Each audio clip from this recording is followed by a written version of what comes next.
Hey everyone, welcome back to the Monday edition of the Goody Reader Radio Show, and I'm joined every Monday by Digital Book World's own Mr. Jeremy Greenfield. Jeremy, how are things? Things are good, Michael.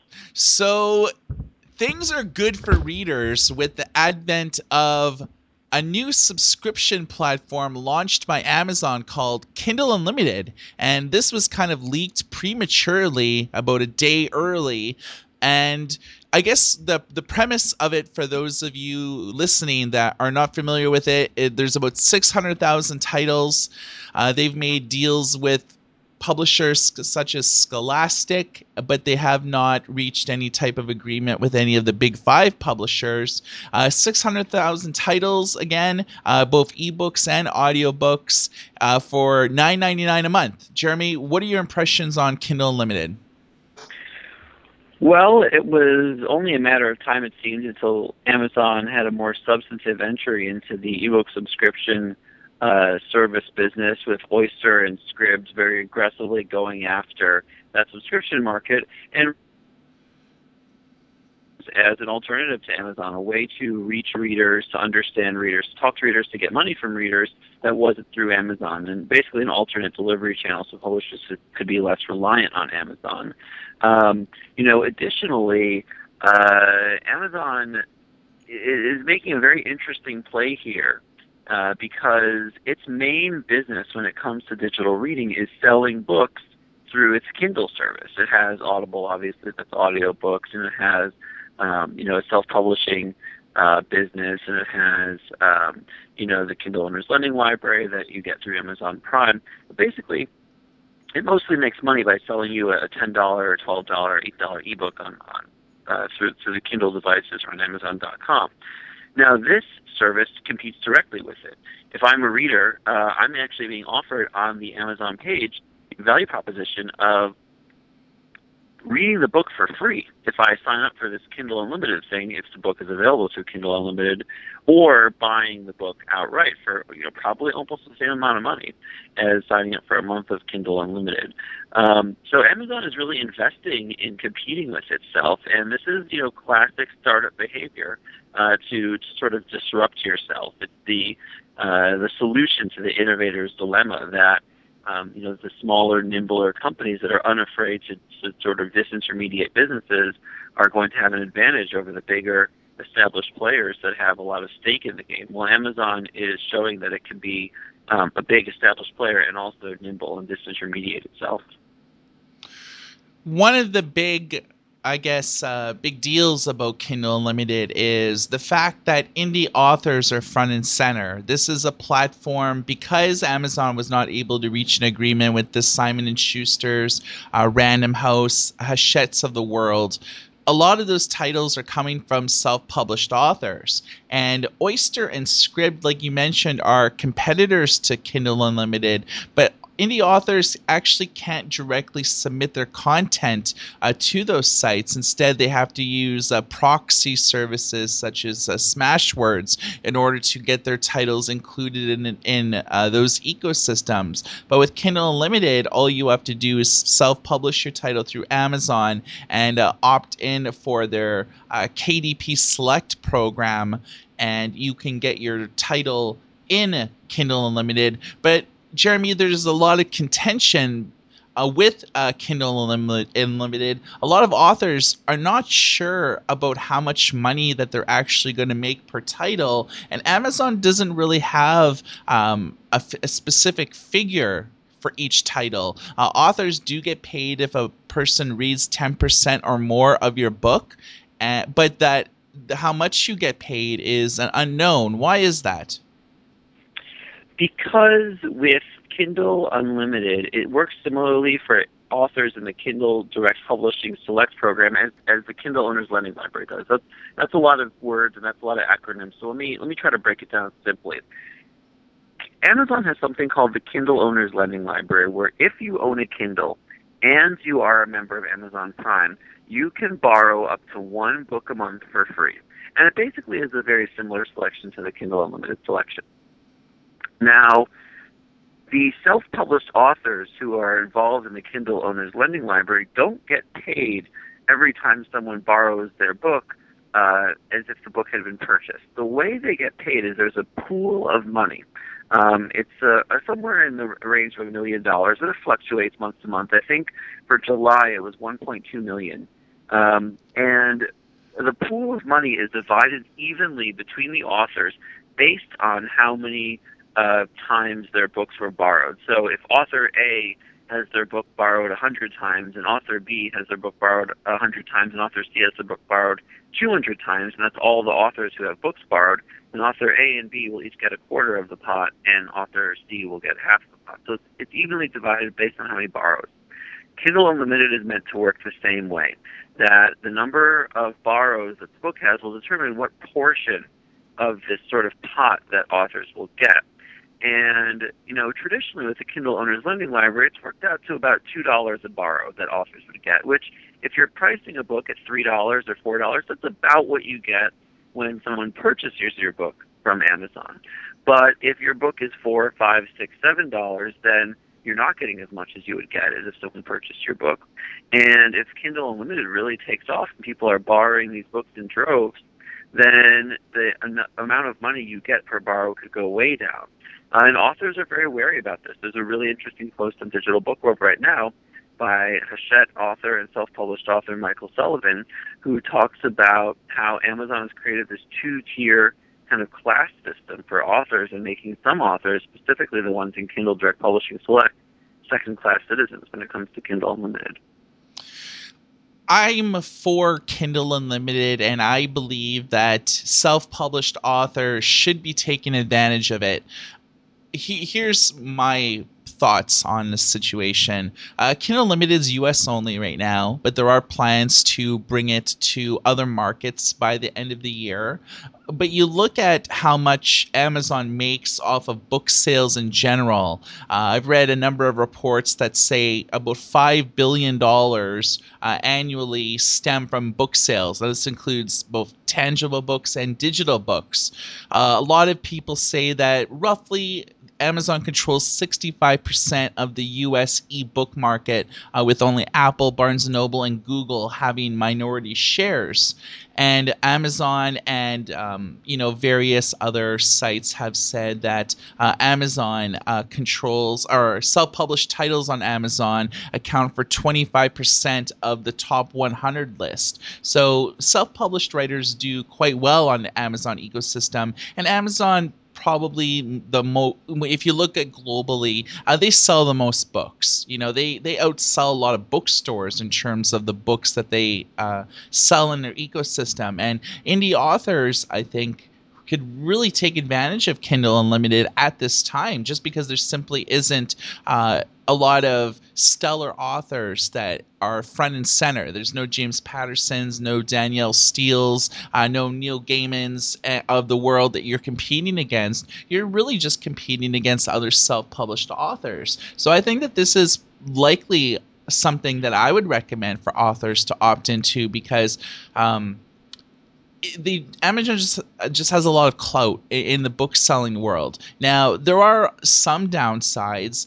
If you opt into Kindle Unlimited, you have a period of exclusivity of 90 days with Amazon. So this means that if you also sell your book through Barnes & Noble, or you sell your book through Kobo Writing Life, or you sell your book through Smashwords, in order to get published with Unlimited and have your book included in there, you actually have to take your book down from all of the other sites that you self-publish with, or Amazon might blacklist your book from the platform. Despite all that, most people I know who have e-readers have Kindles. Most people that I know that casually buy books do it through Amazon. So I think that given the marketing machine behind Amazon, that I do think that indie authors could benefit. What do you think, Jeremy? If I was an aspiring writer, or if I've written a few books and I was like, Jeremy, is Kindle Unlimited viable for me? Is this something that I should pursue? What would you tell me? I think for most authors, it won't make a huge difference in income, and probably Kindle Direct Publishing Select is a good way to keep it simple, to get noticed, to give yourself some special opportunities. Then again, it is good to be everywhere if you can. But for a lot of authors, those authors near the top, the ones who are making a decent living at it or are trying to make a decent living at it, the ones who are making a really good living at it, this is a really important issue. And there are two things I think that are at play. One is, how is this going to affect my sales right now? How is this going to affect my income right now? And the second is, if you read the fine print with Kindle Unlimited, all of these things that they're thinking about, and all of these terms are can be changed at any time at the sole discretion of Amazon. Which the authors knew that going in, but until now, the authors have gotten a really, really good deal from Amazon. And when this whole Amazon Hachette dispute, which is still going on, started months and months ago, a lot of self-published authors really unabashedly said, well, this is what the publishers deserve, this is what they should get, and we're rooting for Amazon. But what I think a lot of them failed to think about, and what I think they're thinking about now is, we are very vulnerable also. We're just as vulnerable as any one of these publishers out there. In fact, much more so, because we're just one author. We have a signed contract with Amazon, more or less. And Amazon could change the contract at any time, and it has all the power in the relationship. So I think first off, authors are wondering, is this good for me now? And second of all, they're looking at the way the events are transpiring and thinking, this is a sort of a dangerous or an unsettling situation for me as a business partner. All that said, if I were an author and I were probably, an average author, middle of the road, I would do it. I would try it out. I mean, it can't really hurt that much to give it at least a try. You'll be in Kindle Select for 90 days, and then maybe go back to selling some other way. I don't see a harm in trying it. I mean, Kindle Limited could really take off. I think that it's a tough row to hoe because people don't read that much in general. Most Americans, 3/4 of Americans, read a book last year at least, and the median number of books read was 6 to 7. So it doesn't really make financial sense for the largest swath of readers to pay $120 a year or $108 a year in the case of Scribd to join these services. So I think that ultimately it won't be hugely successful, and it won't really affect authors that much. But I would try it if I were an author, just to see.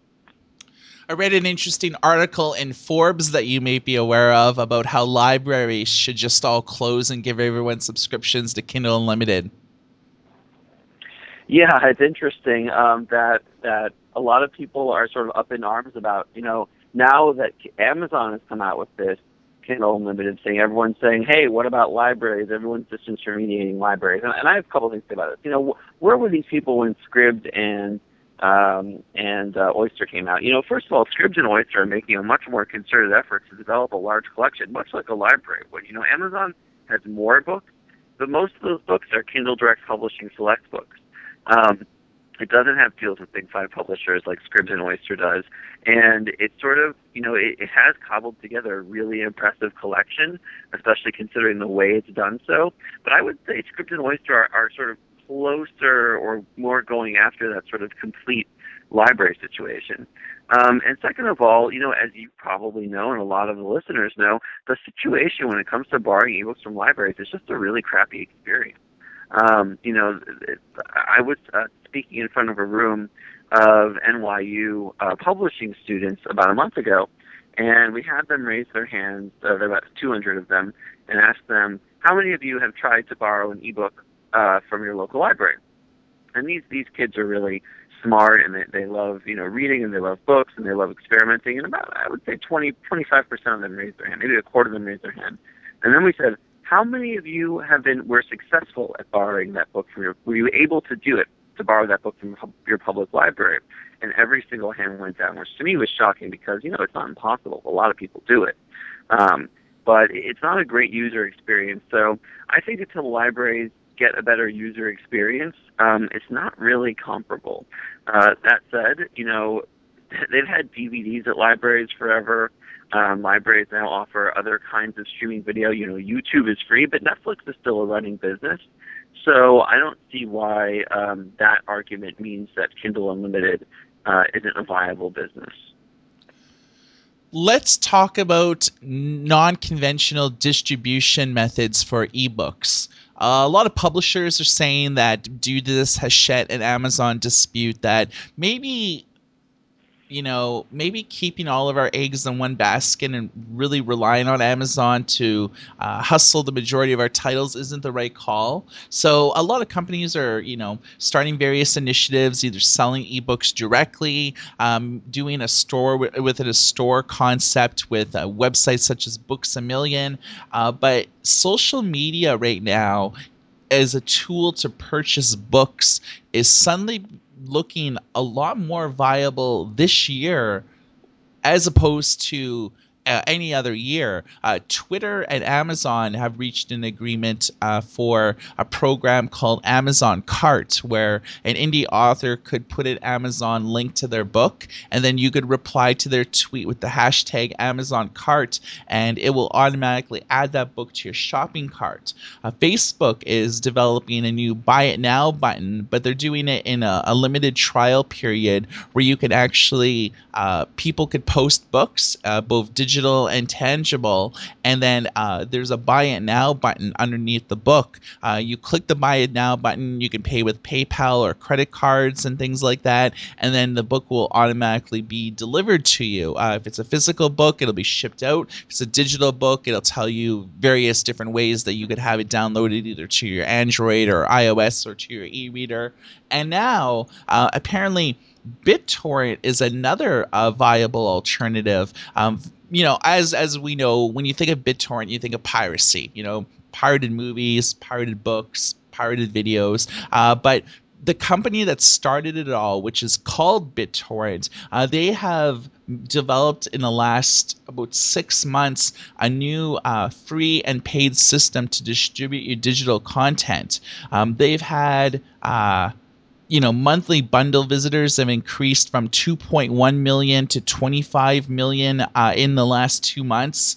And a lot of them come from social channels, and a lot of you look at statistics like 75% of bundle users are coming from returning users. And what this bundling concept is being able to distribute music, movies, and books, and have customers be able to download it for free via torrenting software, or actually pay. And what a lot of musicians are doing is sort of the iTunes thing, where you have a full album, you can give like 3 or 4 tracks for free, but if you want like the entire album, you have to pay like $2.99, and you do it with PayPal or credit cards. And then once the payment has been authorized, then it starts downloading as normal via your torrent software. And the publishers haven't really committed themselves to this platform, but a lot of musicians such as Moby, Madonna, De La Soul, Diplo, and things like that have all sold content through torrenting software. So my question to you, Jeremy, is, social channels such as Facebook and Twitter are getting involved and allowing authors to sell their books. And now BitTorrent seems to be like a viable alternative for either publishers such as Tor that don't have digital rights management, or, Pottermore, which does digital watermarks, but there's nothing hindering users from buying it, downloading it, and then putting it on whatever devices they want. They don't have to deal with Adobe Digital Editions or anything like that. So is social media and this kind of distribution platform the future of digital book distribution? What are your thoughts? Yeah, I don't think I would say it's the future of digital book distribution, but it's certainly a part of the future of digital book distribution. And this is not that new. I mean, this is just the next iteration of something that's been happening for years. We've had startups like Gumroad and Gangsty that have allowed you to put widgets on your own website, on Facebook pages, to sell ebooks. And the idea is, make it easier for people to go from hearing about and getting interested in the book to finding out more about it and buying it. And Amazon's been really good at that. When you search for a book on Google, the first page that comes up is generally the Amazon page. So to go from interest to the ability to purchase is really, really simple. But let's say you hear about something on Facebook or Twitter, shortening that purchase cycle, that decision cycle, that decision funnel that consumers have to go down could be very valuable to publishers and book retailers. I just think it's going to be marginal going forward. It's not going to be the way that most people buy ebooks. I mean, most people buy ebooks right now on their e-readers, on their mobile devices, and have them right then and there, and they buy them from the store. I think that's for the foreseeable future going to be the way most people do it. People aren't clamoring for new ways to discover books the way the industry is worried about it. And so I don't think, they're wringing their hands looking all over Facebook and Twitter for books. I think it's one small area where a subset of readers does find their books. And, if we can make it a little bit easier for some of them to buy their books right then and there, I think it'll make a marginal difference. But I don't think it's going to be the next big thing. You possibly are right. I mean, if there's one thing that indie authors use to advertise their books is Twitter and Facebook. I mean, I don't really know of any self-published author that does not use those two platforms to pimp their book out or to hustle their book or to, try to encourage people, sometimes gently, sometimes in your face to buy your book. So I think that Facebook and Twitter acting as e-commerce vehicles, I think that that's actually very interesting, and being able to deal with those companies directly as opposed to dealing with third parties and doing widgets and everything like that, I think builds a little bit more customer trust. I would be more inclined to pay Twitter or to pay Facebook for the buy it now buttons in order to be able to sell things directly. I think that's a good idea. So, Jeremy, author earnings is an initiative put together by Hugh Howey and a random unknown data guy. They put together like these monthly statistical reports based on metrics from Amazon in order to give people a little bit of a heads up on how books are selling in general, but more or less how books are selling on Amazon. For those of maybe the listeners that are listening to the show today, give us an overview of what author earnings is all about. So Hugh Howey runs author earnings, and basically he and an anonymous data guy, quote unquote data guy, we don't really know what this person's credentials are, scrape Amazon pages for sales ranking. Then what they do is they take that data, and so what the data is this book is ranked number 1, and this book is ranked number 2, and this book's ranked number 3, and they go thousands and tens of thousands of books deep. And what they do is they talk to certain indie authors, and they estimate, based on what some of the sales are for indie author books that are somewhere in the list, what all of the sales are for the books. So the method is, let's say the number 10 book sold 3,000 copies today, and the number 12 book sold 2,000 copies. Well, then you know that the number 11 book sold somewhere in between 2,000 and 3,000, and you sort of guesstimate. And then what they do is they take the sale price of the book, and they estimate how much money the author is making based on the sale price.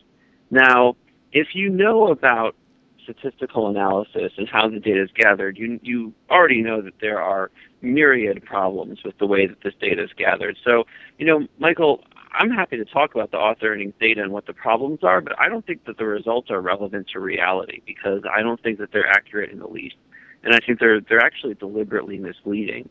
So I don't think it's actually even worth considering what author earnings has to say about how much money authors make because I don't think that they really even know. And actually there is a much more complex issue now, which is that Kindle Unlimited and Kindle First Look books, when somebody takes one of those books for free, it's being counted on the Amazon bestseller list as an actual sale.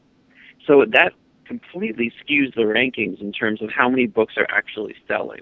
And let me tell you something else that makes it extremely inaccurate, which is that when a book is sold, let's say, for $7.50 on the list, and it's a book by a Big Five publisher, what the author earnings folks do is they say, well, $7.50. The publisher gets 70%, Amazon gets 30%, and the author gets a quarter of the entire retail price. That's what ebook royalties are. Well, what they don't calculate for is that $7.50 isn't the digital list price. It's the sale price. And the publisher gets 70% of the digital list price, and the author gets a quarter of the digital list price, not a quarter of the sale price. And so all of these mistakes just make the data terribly inaccurate. So, we can talk about author earnings, but I just think it's deliberately misleading. It could be really good, And we've talked, we do our own author reports and our own scraping of data, and we've tried to talk some sense into those folks, and they just don't want to listen. That's the thing with a lot of reports is that with Amazon, they don't publicly disclose anything. They keep sort of all the internal data and metrics in house, and so it's sort of hard to validate a lot of analysis that's done on how profitable is it to publish on Amazon, how much is the average author making. Those questions are really hard to answer because most people have like their own processes and the way that they glean that data, and then the way that they present the data. I know with author earnings, when they publish their reports, I mean, it's a lot of content to digest. They don't make it that easy. It's all full of graphs. I mean, literally it's like 10,000 words plus, for each report. And so because they do it on a monthly basis, it's hard to read. I mean, I tried reading their July report or their June report, whatever one that they just did, and I mean, it was a trial and tribulation to get through it. And I mean, I read reports daily, and I mean, it's just not easy. But I guess I just don't really find their reports that interesting, anyways. So. Well, the only thing you need to read is the methodology. And when you realize how bankrupt the methodology is, there's really no reason to look at the results. I mean, the charts are interesting. What percentage of books are indie published and what percentage of books are in these genres. But it's just such I mean, here's one reason why all of those charts don't make any sense. It takes a snapshot of the bestseller list. What time of day is the snapshot being taken? Is it being taken during a time of high buying in the U.S.? Is it being taken at midnight when things shake out? Is it a weeks-long aggregate of bestseller lists, or does it take into account when books spike up the bestseller list due to very, very short-term promotions, or are we looking at sort of overall sales over a longer period of time? So you really can't trust almost anything coming out of that report, and I really wish you could, because we've been scraping data at Digital Book World for 2 years, and you can glean some really interesting stuff from it, but we don't go 50,000 books deep and 80,000 books deep. So I would love for that data to be cleaner and better and have more relevance, but unfortunately it just doesn't. So, I skim through once I get past the methodology just to see what's there, but until the methodology changes, there's really no reason to read it. Jeremy, you do a lot of writing for Forbes, right? For their Mm-hmm. online. And have you heard that Forbes actually got sold to a Chinese company? Yeah, a Hong Kong-based investment group. So for those listeners that have, grown up reading Forbes or trust Forbes as a respected news publication, I mean, I know I do. Do you think that anything will change with the new owners? I asked my editors there if anything was going to change, and I didn't hear back. So I don't really know the answer to that question. But my guess is that in the short term, no, nothing will change. I used to write about magazines and media, and this is just really me spitballing here as to what this might mean. But my guess is that these investors, they like the Forbes brand. They like what Forbes does when it comes to conferences and sort of its international presence and its list. And, there's a little bit of brand equity there that maybe an American or a European investor wouldn't give Forbes credit for. So I think probably the magazine will continue to run as it has been for a long time. The leadership is staying in place, and that usually means things will stay relatively the same. Now, I could be eating my words in a year or two when everything changes, but it looks like things are going to stay relatively stable, at least for now. Yeah, I heard that before Forbes was bought out, they were on the market for about a year trying to find, somebody to, to buy the company. There was a lot of sort of other investors that were looking to de-invest themselves of the company. And so I think that was a motivating factor. But, Forbes uber trusted, when you think of American financial news companies and inciting, kind of the insightful news pieces that they do. And I mean, you do a lot on there with digital publishing, the future of media and things like that. So I'm kind of interested from my point of view as just being a casual reader, if anything will change. But if anything, it's new people with money that are all aboard that whether the editorial direction changes, I'm not too sure. I bet it probably really won't change at all, but you may see some subtle changes. A lot of people have Android and iOS tablets, and Google has been getting a lot of flack with in-app purchases, freemium type games, where a game is free to download, but it's full of microtransactions. You know, buy gold for $2.99, buy gems for $10.99. You know, increase the speed in which a building is being created, and there's a lot of lawsuits brought to Apple and Google by parents that their kids end up racking thousands of dollars on their credit card, and the kids don't really realize that they're paying real money for all this type of stuff. Apparently, Google has reached an agreement with the European Union that indicates no title offering in-app purchases can be labeled as free anymore. So there's going to be a new classification system in the EU, at least for now, that will to inform parents or kids when they're actually downloading a game that's full of microtransactions that this game technically is not free. What are your thoughts on this? Well, Amazon is also being investigated by the FTC Yeah. for this right now. So, this is something that was bound to happen. This was the golden goose for a lot of these, app companies. And I'm talking about Google, Apple, and Amazon, but also the companies that create the Candy Crushes of the world. You can play Candy Crush for free, but if you want to buy some of the special power-ups, you want to advance to the next level quicker, you've got to pay. And it's not a lot of money, but it can add up quickly, and those companies are raking in the money. I'm not sure how deceptive these business practices are, and if it should be more a situation of buyer beware. But I don't think it would be a bad thing if the labeling became more clear. I mean, it's not like this limited packaging area for these apps to explain themselves. So why not make them? The last thing I want to talk to you about is a fellow Vancouver company where I'm located called Bitlit, and they got investment from former Kobo CEO Michael Servinius to expand their efforts. And today they just reached an agreement with HarperCollins to run a pilot project. And it basically, Bitlit runs the business. So if you have the physical book, you can either get the digital book for free or for a paltry amount of money. So HarperCollins is doing stuff with Neil Stephenson, Jeannie Frost, Kim Harrison, Gregory Maguire, Jack Canfield, and Andrew Gross. And each title costs $1.99 to $2.99 if you have the physical version. It's basically you take a photo of the copyright page with your name written on it, and then a book will automatically be added to the app. And so Bitlit has an app for Google Android and iOS, but they also have 20,000 other titles from smaller publishers such as O'Reilly Media, Kids Can Press, Chicago Review Press, and things like that. What do you think about this type of ebook and print bundling system? I know we've talked about this before, but Bitlit seems to, they're attracting a major publisher and they've attracted some major funding. Do you think, what do you think about this method as being able to actually bundle things and make it work? I think it's neat.